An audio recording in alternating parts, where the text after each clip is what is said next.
ਵੀ ਮੈਂ ਭਾਵੇਂ ਜੋਬ 'ਤੇ ਹੁੰਦਾ ਵਾਂ, ਮੇਰੀ ਘਰ ਵਾਲੀ ਸਰਪੰਚ ਹੈ, ਲੋਕੀ ਸਰਪੰਚ ਨੂੰ ਆ ਕੇ ਪਿੰਡ ਦਾ ਦੁੱਖ ਦੱਸਦੇ ਕਿ ਨਹੀਂ ਜਦੋਂ, ਤਾਂ ਮੈਂ ਵੀ ਸੁਣਦਾ।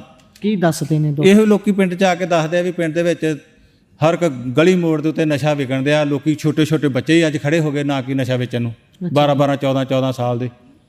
ਅਤੇ ਉਹ ਨਾ ਕਿ ਘਰ ਵਾਲੀ ਵਿਚਾਰੀ ਮੇਰੀ ਹਲੇ ਸਮਰੱਥ ਆ, ਹਲੇ ਅਸੀਂ ਵਿਆਹ 'ਚ ਜਿੱਦਾਂ ਬਿਜੀ ਜੇ ਰਹੇ ਹਾਂ, ਅਤੇ ਉਹ ਹਲੇ ਇਸ ਸੰਬੰਧੀ ਕੋਈ ਗੱਲਬਾਤ ਨਹੀਂ ਕਰ ਸਕੀ। ਪਰ ਸਮੇਂ ਤੋਂ ਉੱਦਾਂ ਵੈਸੇ ਜਿੱਦਾਂ ਕਹਿ ਲਓ ਕਿ ਪਿੱਛੇ ਯੁੱਧ ਨਸ਼ਿਆਂ ਵਿਰੁੱਧ ਸਾਡੇ ਪਿੰਡ ਵੀ 3 ਤਰੀਕ ਨੂੰ ਕੈਂਪ ਲੱਗਾ ਸੀ, ਅਤੇ 5 ਤਰੀਕ ਨੂੰ ਸਾਡੇ ਪਿੰਡੋਂ ਕੁਛ ਨਸ਼ਾ ਫੜਿਆ ਗਿਆ ਸੀ ਜੀ।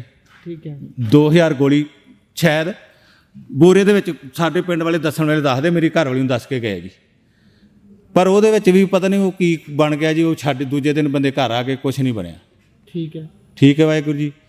ਅਤੇ ਹੁਣ ਬੇਟਾ ਮੇਰਾ ਹੁਣ ਦੁਬਾਰਾ ਵੀ ਜਦੋਂ ਨਸ਼ੇ 'ਚ ਪਿਆ ਵੇ, ਅਤੇ ਉਹਨੇ ਫਿਰ ਦੁਬਾਰਾ ਫਿਰ ਮੈਨੂੰ ਕਿਹਾ ਡੈਡੀ ਮੈਂ ਮਤਲਬ ਆ ਗਲਤ ਸੰਗਤ 'ਚ ਪੈ ਕੇ ਮੇਰੇ ਕੋਲ ਗਲਤੀ ਹੋ ਗਈ, ਮੈਨੂੰ ਸੁਧਾਰੋ, ਸਹੀ ਕਰੋ। ਕਹਿਣ ਦਾ ਭਾਵ ਉਹਨਾਂ ਨੂੰ ਆਪਣੇ ਆਪ ਨੂੰ ਇਹ ਪਤਾ ਲੱਗ ਰਿਹਾ ਸੀ ਮੈਂ ਗਲਤ ਕਰ ਰਿਹਾ। ਉਹ ਬਾਹਰ ਨਿਕਲਣ ਦੀ ਵੀ ਕੋਸ਼ਿਸ਼ ਕਰਦੇ ਸੀ, ਤਾਂ ਤੁਸੀਂ ਉਸ ਨੂੰ ਦੁਬਾਰਾ ਕੱਢਣ ਦੀ ਕੋਸ਼ਿਸ਼ ਕੀਤੀ? ਅਸੀਂ ਵਾਹਿਗੁਰੂ ਜੀ ਉਹਦੀ ਦੁਬਾਰਾ ਸਾਨੂੰ ਕਹਿਣ 'ਤੇ 3 ਤਰੀਕ ਨੂੰ ਜੂਨ ਨੂੰ ਪਿਮਸ ਹਸਪੀਟਲ ਜਲੰਧਰ ਹੀ ਉਹਨੂੰ ਦਾਖਲ ਕੀਤਾ। ਉੱਥੇ ਉੱਦਾਂ ਦੇ ਵੈਸੇ ਵਾਰਡ 'ਚ ਜਮ੍ਹਾਂ ਕਰਦੇ ਨੇ ਬੱਚਿਆਂ ਨੂੰ, ਉਹਨੂੰ ਕਿਸੇ ਨੂੰ ਮਿਲਣ ਨਹੀਂ ਦਿੰਦੇ, ਕੈਦ ਜਿਹੇ ਵਾਂਗੂ। ਅਤੇ ਜਿੱਦਾਂ ਉਹਦਾ ਤਾਜ਼ਾ ਵਿਆਹ ਹੋਇਆ ਸੀ